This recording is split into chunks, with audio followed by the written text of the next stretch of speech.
Olá, amigos. Estamos aqui de novo para falar sobre os fundamentos para uma UTI eficiente. O ponto número 1 hoje é: quem não se comunica se trumbica. A transição do bloco cirúrgico para a UTI. Eu sou Daniel Garros, a staff intensivista da UTI pediátrica do Stollery Children's Hospital da Universidade de Alberta, em Edmonton, no Canadá, e fico muito feliz em participar do Clube da UTI, da CardioPad Brasil, do Centro do Coração da Criança. Agradeço a oportunidade e aos organizadores. O velho Chacrinha, né, um programa de televisão que existia na década de 80 no Brasil, ele sempre dizia que quem não se comunica se trumbica, significa que a falta de comunicação adequada vai somente criar problemas para você. Então nós vamos revisar hoje o papel de cada membro do time na transferência de um paciente do bloco cirúrgico para a UTI, os princípios de qualidade que estão envolvidos nessa transferência, como se pode fazer uma comunicação efetiva, o uso de protocolos e alguns resultados que nós temos sobre o uso desses protocolos, como melhorou a transferência dos pacientes nessa esfera.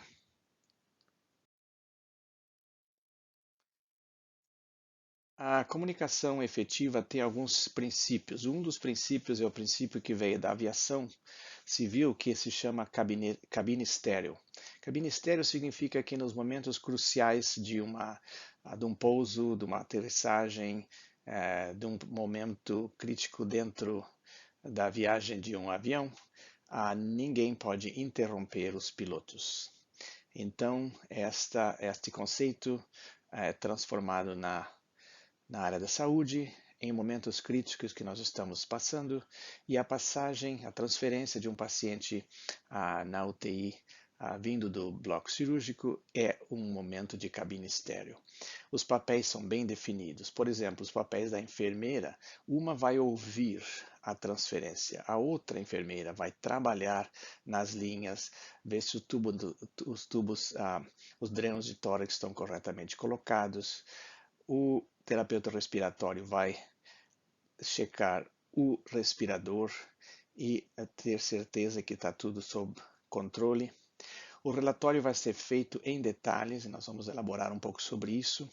Vamos ver o papel do anestesista, o papel do cirurgião e também o aspecto de comunicação efetiva, que é repetir a informação de volta. O intensivista, o residente ou o fellow da UTI repete o que entendeu. E também adotar protocolos como ferramentas para evitar o esquecimento de itens importantes. Este é o slide mais importante dessa aula.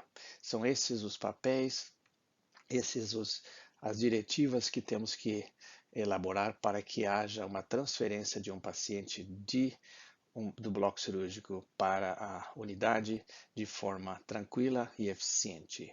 Isso vale para UTI cardíaca, mas também vale para a transferência de pacientes de UTI pediátrica, pacientes de cirurgia ou pacientes que vêm de transporte, de ambulância. Essa transferência deve ser feita de uma maneira sempre organizada. Não vou elaborar muito hoje sobre monitorização, não é o objetivo desta aula, mas cabe lembrar que o paciente cardíaco que vem do bloco cirúrgico, ele é monitorizado com vários elementos. Ele vai ter um eletrocardiograma contínuo, onde vai se primar por um ritmo sinusal entre 130 a 150, muito importante isso, em lactentes e crianças menores. O uso e a conexão do marca-passo estará ali feita. A saturação arterial ideal num paciente cianótico 75% até 85%, e normal para um paciente não cianótico. O volume tidal de CO2 final se compara com a PCO2 arterial e deve haver um alerta para um espaço morto que está mais do que o fisiológico, se há uma diferença menor do que 15, ou se é uma diferença maior, muito grande entre os dois elementos, aí o espaço morto é aumentado, 20, 30 de diferença. A temperatura central é super importante do paciente, então usar um termômetro com cabo central intraesofágico, ou então usar um termômetro via retal se o paciente não está coagulopático. Hoje em dia também existem catéteres de Foley que têm um termistor, e esses catéteres de Foley então podem registrar a temperatura continuamente do paciente. Eles são para pacientes um pouco maiores. Você vai monitorar a pré-carga do paciente com a PVC e a pressão no átrio direito. Alguns serviços continuam usando também a pressão do lado esquerdo, no átrio esquerdo do coração, em algumas situações de maior risco, para ver a pós-carga do átrio esquerdo e do ventrículo esquerdo. A saturação venosa central, o ideal na saturação venosa central é que seja em torno de 25% a menos da saturação arterial esperada para o paciente, então 75%, 70% seria o ideal para um paciente não cianótico. A pressão arterial deve ser usada em paciente cardíaco pós-operatório do sistema invasivo, e as sistólica e a diastólica são variáveis dependendo da idade da criança, então é sempre importante consultar as tabelas e fazer os cálculos e não aceitar pressão muito baixa só porque o paciente é pós-operatório. Pressão muito baixa só pode ser aceita durante período de hipotermia no bloco cirúrgico. Uma sistólica num lactente pequeno, um recém-nascido entre 60 e uma criança um pouquinho maior até 80, diastólica sempre maior que 28 para permitir perfusão coronária com uma pressão média num lactente pequeno, num recém-nascido entre 35 até 50 numa criança maiorzinha, e o cuidado nos hipoplásticos e também nas transposições. O débito urinário com uma sonda vesical, débito urinário horário, os drenos de tórax, sempre computando as perdas horárias e também fazendo o stripping do dreno para auxiliar a drenagem. A captura do marca-passo, testar isso é muito importante para ver qual é o ponto de captura, e o marca-passo será usado quando a frequência cardíaca não está dentro do esperado para o período de estresse que o paciente está passando, mesmo que seja ritmo sinusal.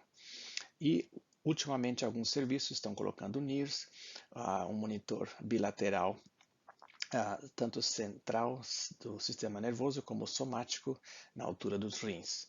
O objetivo é 75% ou 65%, aproximadamente 60% é aceitável. É uma conduta em UTI ainda bastante controversa, mas já existem resultados encorajadores. Então, a estrutura da passagem de caso. Então, o paciente que vem do centro cirúrgico, ele tem que ter um processo de transferência estruturado. Isso diminui os erros e omissões de comunicação e potencialmente melhora os resultados. Aí o objetivo dessa transferência é criar uma imagem cognitiva na cabeça de todos quem é este paciente, que se traduzirá em uma tomada de decisão eficaz para todos os membros da equipe.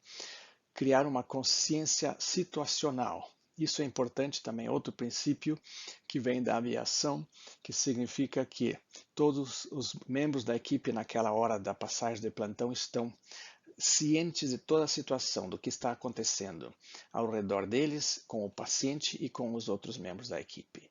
Isso está provado que diminui erros. Na nossa UTI nós temos o protocolo de transferência.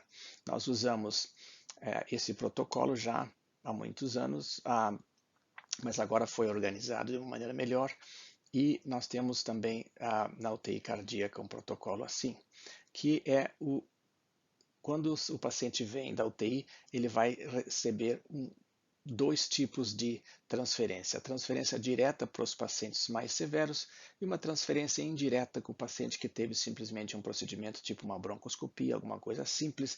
Então esse vai ser uma transferência que pode ser usado o telefone, mas desde que seja a comunicação adequada depois da transferência. Na transferência direta, que é o caso de todos os nossos pacientes cardíacos, então tem vários itens aqui nesse checklist, e antes da chegada do paciente e depois quando o paciente entra na UTI.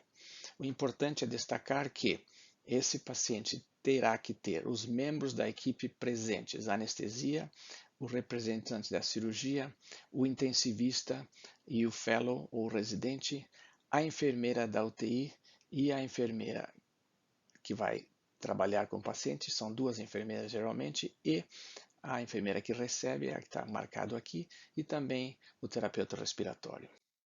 Então, o nosso protocolo tem vários itens que são muito importantes em relação à cirurgia em si, a anestesia e o que vai acontecer na UTI neste momento. E a gente tem um QR Code embaixo do protocolo, que imediatamente após terminada a passagem, a gente faz uma análise, tem um questionário pequeno de 5 questões, que imediatamente já fica para o serviço avaliar depois se a passagem do plantão foi efetiva, se todos os itens foram reportados.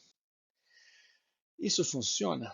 Esse é um trabalho do Imperial College de Londres, onde eles analisaram entrevistando pessoas que trabalham na UTI e também no bloco cirúrgico sobre a passagem de plantão. E eles verificaram as deficiências que estavam ocorrendo. Não havia uma estrutura, o pós-operatório muitas vezes a passagem era incompleta, se tinha alguma coisa escrita ninguém conseguia ler, era muita informação e era muito difícil diferenciar o que era importante do que não era importante. A informação também era muito espalhada, como um samba do crioulo doido, né? E era inconsistente também. Existiam mecanismos de transferência que estavam falhando, não acontecia um debriefing, as notas da cirurgia não eram transferidas logo, via 5 dias depois, e também existia insuficiências na parte da recepção. A enfermeira estava fazendo muitas coisas ao mesmo tempo e não podia prestar atenção na passagem de plantão. Então eles fizeram uma mudança, um projeto e depois avaliaram os resultados. E quando avaliaram os resultados, eles criaram através de um Delphi a mesa redonda e vários itens foram sendo discutidos e chegaram a esse protocolo. O que deveria haver no protocolo? Então são vários itens, 28 itens, tanto envolvendo a parte médica, a parte anestésica e a parte cirúrgica, como nós falamos antes. Então são dados importantíssimos que eles levantaram e que nós vamos ver agora também em outros protocolos de outros serviços.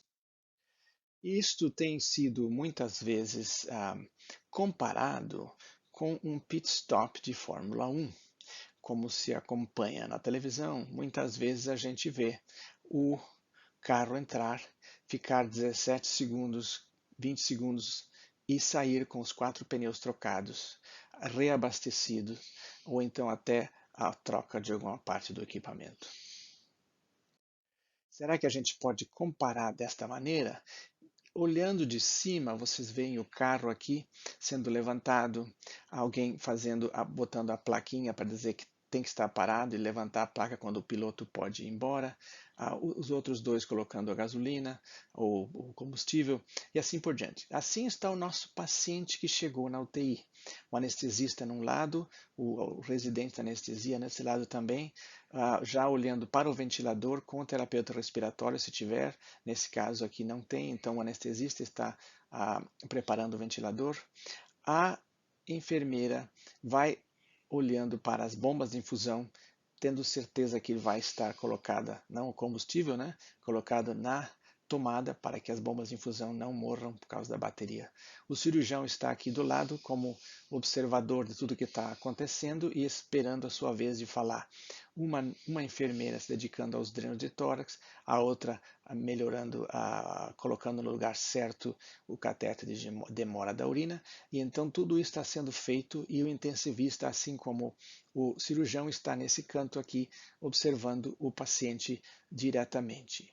E o paciente então é conectado ao monitor por uma terceira pessoa, pode ser um auxiliar da enfermagem ou pode ser até o residente ou o clínico colocando. Nesse momento ninguém está falando nada, ninguém está passando o paciente. E é muito importante que nesse momento quem é responsável pelo paciente, por qualquer intercorrência do paciente, é o anestesista.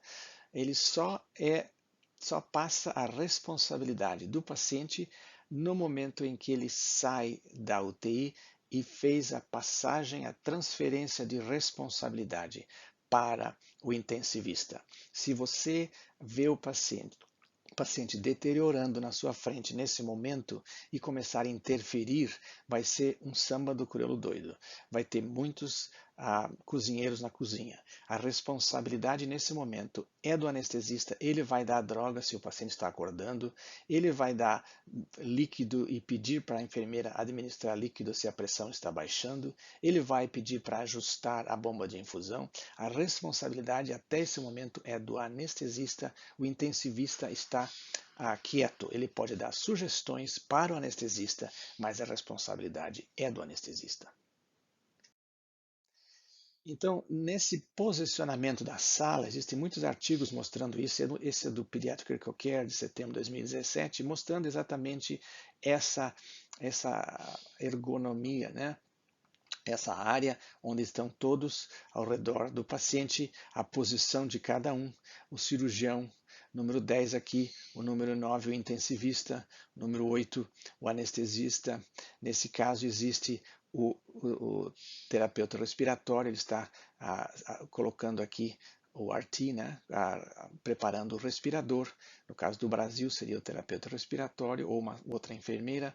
A parte 1 aqui é o carro da beira de leito com as drogas e coisas que são necessárias, e aí estão os monitores posicionados. Então, é muito importante esta visão de cima para ver como se pode fazer uma abordagem construtiva e também no ponto de vista de localização, que todo mundo sabe onde se posicionar. Então, uma enfermeira está aqui, número 6, e a outra enfermeira é o número 7, que está aqui também, que pode ser o terapeuta respiratório, ajudando a colocar todos os monitores em ordem. Então, existem fases de transição, né, entre o bloco cirúrgico e a UTI. Então, a fase de transição 0 se usa um formulário de transferência em que o anestesista coleta os dados no bloco cirúrgico 30 minutos antes de transferir o paciente para a UTI. A enfermeira que vai receber esse paciente, ela prepara o leito configurado nessa figura que eu mostrei anteriormente, e o médico receptor começa a aprontar o prontuário e as requisições que são necessárias para pedir raio-x, eletrocardiograma. Se o paciente não teve uma ecografia no bloco cirúrgico, que é raro, se pode já chamar a ecografia para vir fazer uma eco no pós-operatório. Então, todas essas coisas. Nesse momento está a preparação, a pré-transferência. E normalmente esse momento existe uma chamada em torno de 20 minutos antes, avisando a UTI pediátrica. O anestesista chama e já reporta o estado geral do paciente com alguns detalhes, mas não muito, para a enfermeira que vai receber este paciente. Não há necessidade dele falar com o médico que vai receber o paciente, a não ser que o médico tenha um acordo com o grupo, e pode ser feito que o médico intensivista pode ir até o bloco cirúrgico e ver como está o paciente e receber uma transferência preliminar, mas idealmente não há necessidade disso. A enfermeira recebe os detalhes para ela saber quantas bombas de infusão ela tem que estar preparada para usar e o espaço que vai ser necessário. A primeira fase, então, é a transferência de equipamentos e tecnologia. Então, na chegada, a equipe transfere o ventilador mecânico do paciente, monitores e sistemas portáteis usados na transferência para os sistemas da UTI. Existe a verificação de segurança. O anestesista verifica se o equipamento está devidamente nivelado, com a enfermeira auxiliar, aquela que não vai ouvir e prestar atenção na passagem. E se o monitoramento está bem feito, se o paciente está estável. Até esse momento ninguém está falando nada, está todo mundo quieto esperando, mas ninguém está no Facebook, ninguém está no WhatsApp. e a identificação quem é quem vai receber, quem é que vai ser a enfermeira 1, quem é a enfermeira 2, cada um se identifica e cada um confirma a sua posição. A fase de transição 2 e 3 é a transferência de informação. Então, o anestesista vai começar a falar, ele vai dar todos os detalhes do paciente seguindo um protocolo. Aí o cirurgião vai falar, ele vai dar informações ininterruptamente, usando a ficha de transferência, mostrando os dados importantes sobre esse paciente. Então, a configuração disso depende de cada serviço, mas existem vários protocolos que podem ser seguidos. Se faz perguntas no final. Então é a fase de discussão e plano. Nessa fase de discussão e plano, o cirurgião, o anestesista e a equipe receptora discutem o caso em grupo. O médico receptor gerencia essas discussões, o intensivista identifica os problemas previstos, o que vamos esperar que pode acontecer com esse paciente. Esse paciente é um paciente que tem uma cirurgia de tetralogia de Fallot, então existe a possibilidade que esse paciente tenha um ritmo do tipo juncional ou JET, então esse é o que nós podemos esperar que possa acontecer com esse paciente. Ou esse paciente tem uma CIV residual na ecografia que não pode ser fechada, e assim por diante. E agora então, só agora, a equipe da UTI é responsável e confirma que esse será o plano para o paciente, extubação em 4 horas, ou manter o paciente entubado até o dia seguinte, ou se o paciente já veio extubado, o que nós vamos fazer em termos de mobilização desse paciente, etc, etc.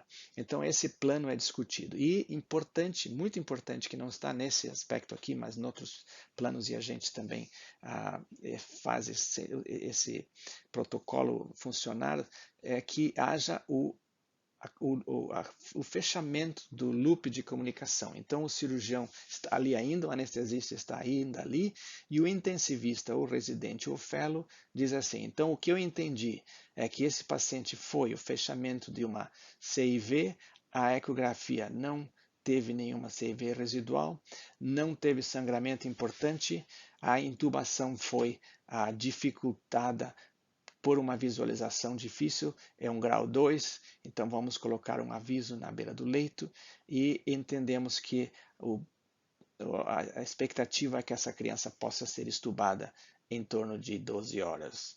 Então assim dá um mecanismo de feedback e se o cirurgião vê que faltou alguma coisa importante, ele vai complementar. E isso está nesse quadro, publicado nesse mesmo artigo que eu mostrei da sala, eles falam exatamente quais os papéis, ou qual é o papel de cada um do time. Eu não vou elaborar esse quadro agora, mas vocês podem parar a apresentação e verificar o que faz cada um dos elementos do time nesse quadro aqui. Isso é muito interessante porque delinea exatamente o papel de cada elemento do time e como podem trabalhar em conjunto, mesmo sabendo que cada um tem o seu papel isolado. Então, vamos dar um exemplo de um protocolo. Esse estudo foi feito em Montreal sobre a passagem de plantão, passagem de transferência, digo, de bloco cirúrgico para UTI de paciente cardíaco. Às vezes a gente imagina que as coisas vão dar tudo certo, que nem em Fórmula 1, né? Mas nem sempre as coisas acontecem como a gente gostaria. Esse grupo estudou e viu que em 119 transferências, eles observaram 40 e poucas transferências pré e 38 pós a implantação do protocolo e fizeram essa análise pré, pós e também a fase atual, a continuação, se as medidas implementadas continuaram depois de um ano. E os erros de transferência caíram de 6,5 para 2 erros. Então, erros que havia antes que eles verificaram, houve uma redução de mais de 50%. E as omissões verbais, quer dizer, situações clínicas que deveriam ser passadas e não foram passadas, caíram também muito de uma maneira estatística.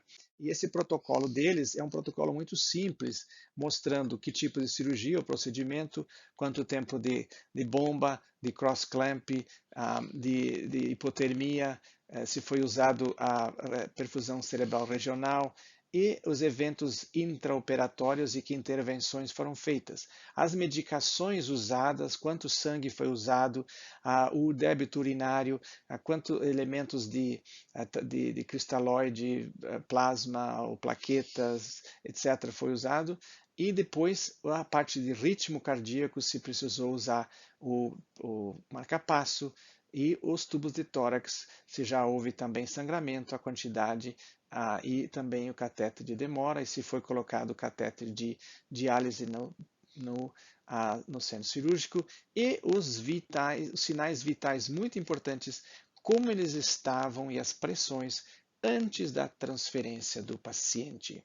Então, esse detalhe é importante porque se discute o plano com o intensivista e com o time, pensando na antecipação de problemas possíveis, se dá as metas e as expectativas, né, o que pode acontecer com esse paciente, e se faz um plano de como resolver esses problemas que vai se expectar, está se pensando que vão acontecer, e também tem tempo para perguntas. Então, isso é muito importante.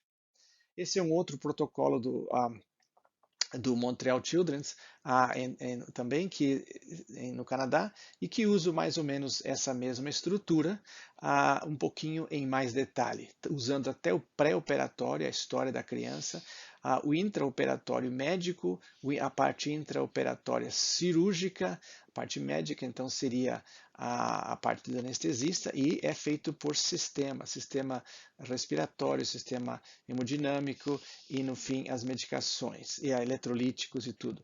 Depois a parte cirúrgica intraoperatória e o estado atual da criança, né? Então esse estudo foi feito, e eles colocaram pontos para os acertos dentro de uma lista esperada, se foram todos os pontos do checklist se foram feitos, se foram ditos, se foram respondidos na passagem do plantão. E o que aconteceu? Eles verificaram, depois de uma análise, que houve uma melhora estatisticamente significativa do número de pontos que foram referidos, em uma média de 20 e poucos até uma média de quase 35 pontos. Então, o uso da ferramenta também não prolongou a passagem, a transferência do paciente, a duração da passagem. Muita gente vai dizer, mas fazendo desse jeito vai demorar muito. Na verdade, não demorou, não prolongou. Foi de 8 minutos para 11 minutos, o que não houve importância. Esse é outro estudo na Universidade de Chicago, na Northwestern University em Chicago, que mostra que uma análise de período antes e depois de implementar esse protocolo, que é bem simples, detalhes do paciente no começo, o curso operatório, o estado presente do paciente em termos de linhas e ritmo, e etc., e as medicações que o paciente está recebendo na saída da UTI, e é um espaço para comentários no final, como se pode ver aqui. Eles verificaram que houve uma redução de 6,2 para 1,5 em termos de erros de passagem, de transferência, e também omissões de partes críticas na parte verbal se reduziu de 6,3 para 2,3 em média. Então foi estatisticamente significativo em cada passagem de transferência de paciente. E não houve redução ou nem aumento na duração da passagem verbal do paciente na transferência, e também no processo total de colocação de monitores e tudo mais. Então, e por fim, eles verificaram uma coisa muito interessante, é que o time, os membros do time, sentiram-se muito bem e bem melhor como no espírito de colegialidade entre eles depois da implantação desse protocolo. Então, isso é uma coisa que nos encoraja quando vemos esse tipo de coisa sendo feita, esse tipo de protocolo sendo implantado. Esse é um outro estudo feito na Universidade do Texas, um projeto de implementação de mudança em 12 passos, dividido em 4 fases. E eles viram como era o processo atual, que está delineado na parte de cima desse slide, onde era bem confuso, simplesmente havia um telefonema, daí o paciente entrava na UTI e a anestesia fazia a passagem para a enfermeira principal do paciente, o time da anestesia saía, aí o cirurgião vinha e explicava sobre o paciente para o pessoal da UTI, se tivesse tempo. Então, senão o pessoal tinha que confiar só no que a anestesia falava. E eles mudaram o processo de acordo com esse sistema que nós estamos falando aqui, e além do telefonema existia uma preparação antes de saída e a notificação da saída no momento que estavam saindo do bloco, havia uma preparação na chegada antes do paciente dentro da UTI e um processo de transferência estruturado. E o que aconteceu com isso depois? Então, depois de serem feitas essas mudanças e estudos de planejamento, engajamento, depois execução, reflexão e avaliação e começando todo o ciclo de novo, que se chama na linguagem técnica de PDSA Cycles, eles viram que houve nesse centro do Texas que faz em torno de 600 cirurgias cardiotorácicas por ano, eles viram que houve uma redução no tempo de passagem de plantão, em transferência de paciente, digo, em torno de 15%, de 12,6 para 10 minutos. E a passagem em termos de qualidade, utilizando as melhores práticas e a ferramenta e com o checklist, né, de cada um, demonstrou uma melhora de 78%. E a satisfação de todo o pessoal envolvido se manteve alta em torno de até 2 anos e meio depois da implementação, 87% versus 84% no começo da implementação. Então, não só funciona, mas se as medidas são continuadas, existe uma melhora da satisfação de cada membro do time com todo o processo. Então, vamos lembrar um pouquinho, voltando atrás e parando para pensar, quais são os princípios então que nós estamos falando? Existe o princípio da redução da variabilidade, então significa que você não tem aqueles altos e baixos, um dia foi horrível a passagem do paciente, outro dia foi melhor, outro dia foi mais ou menos, outro dia foi horrível de novo. Sim, existe uma linha mais linear, né? A princípio da cabine estéreo, da conscientização da situação, isso significa que se limita às interrupções, é um silêncio absoluto, não tem interferência de Facebook e WhatsApp, ninguém está prestando atenção em outras coisas e assim essa passagem é crítica nesse momento sem interrupções. E o uso então das fichas, que significa um checklist, isso é uma standardização do problema. E os resultados estão aí, né? Diminui erro de omissão e em Chicago vocês viram que saiu de 6,3 para 2,3, erros técnicos de 6 para 1,5 e não aumenta o tempo de passagem. Em alguns serviços até diminui em torno de 8 a 11 minutos.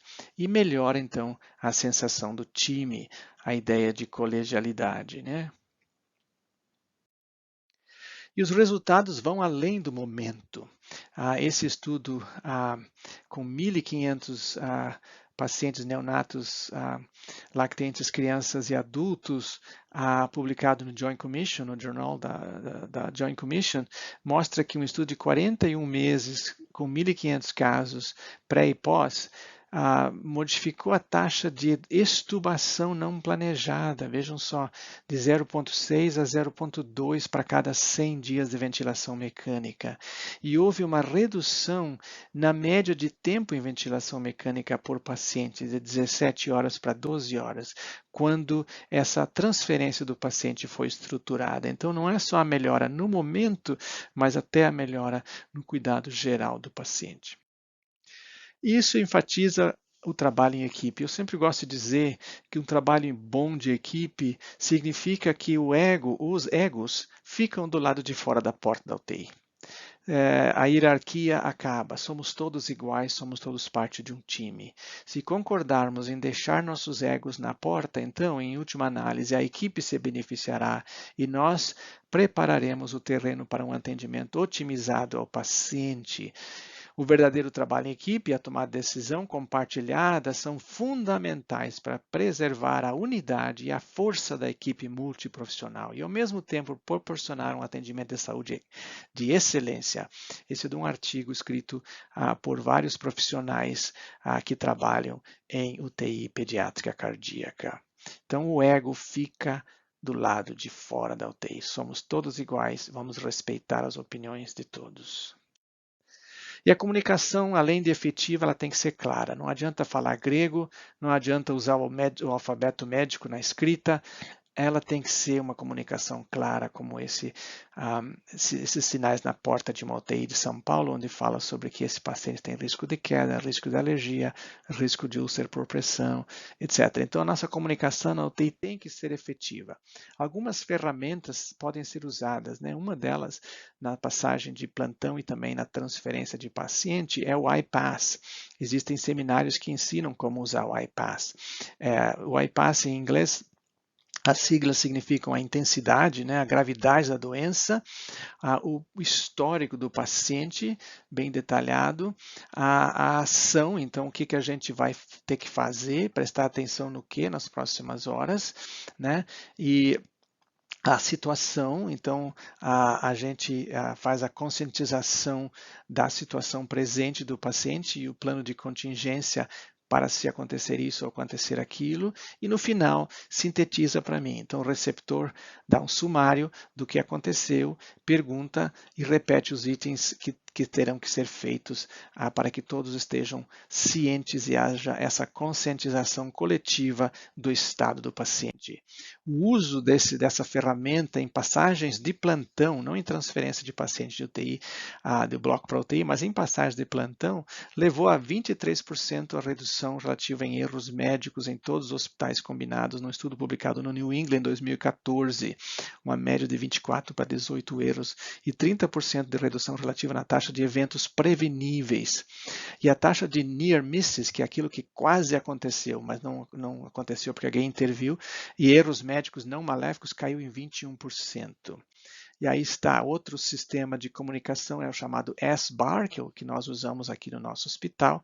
E atrás da nossa fichinha do SBAR tem o time de resposta rápida, né? O que a gente vai prestar atenção, o que faz o nosso time de resposta rápida.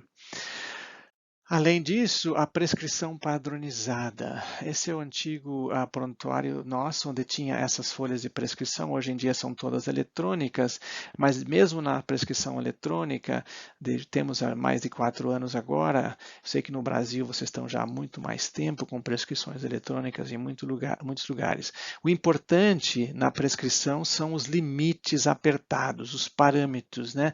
Então, colocar qual é a hemoglobina que tu quer ser chamar o médico se a hemoglobina baixar de tanto, se a frequência cardíaca baixar de tanto, aumentar de tanto, a sistólica, a média, a diastólica, a PVC, a linha arterial do lado esquerdo e assim por diante.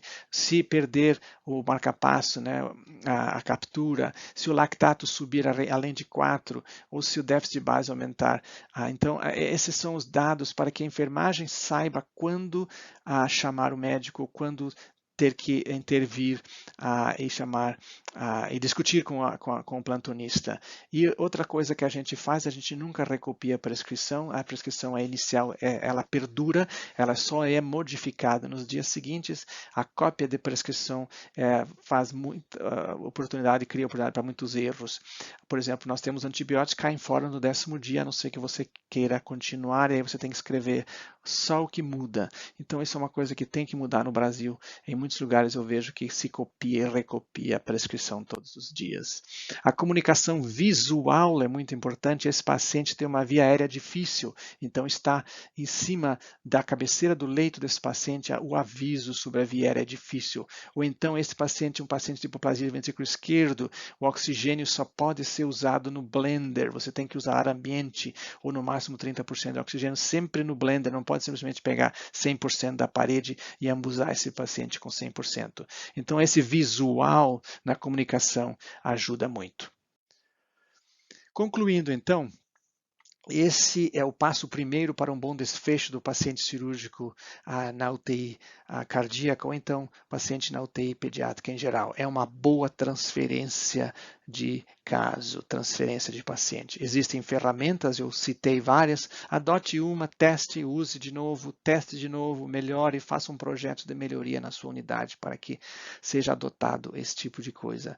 O papel de cada membro do time é muito importante e delinear exatamente naquela hora da transferência o papel de cada um, diminuir erros de omissão e discutir expectativas e preparar os planos delineados para os problemas esperados é o que se faz nessa hora, no final dessa passagem, nessa transferência, e também conhecer os riscos de cada paciente e comunicar efetivamente com todos os membros da equipe sobre o que está se passando e o que pode acontecer em termos de planos para alguma ocorrência que venha a acontecer. Então, por exemplo, esse paciente tem risco de ir para ECMO, então quais são os parâmetros que nós vamos prestar atenção e quando vamos chamar o cirurgião?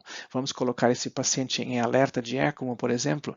Isso nós vamos falar numa próxima aula, onde vamos elaborar a questão da ECMO. Mas com isso eu queria concluir hoje, eu quero agradecer a atenção de todos e sempre estou aberto através do meu e-mail para responder a perguntas. Vocês fiquem bem à vontade. Muito obrigado por essa oportunidade e até a próxima.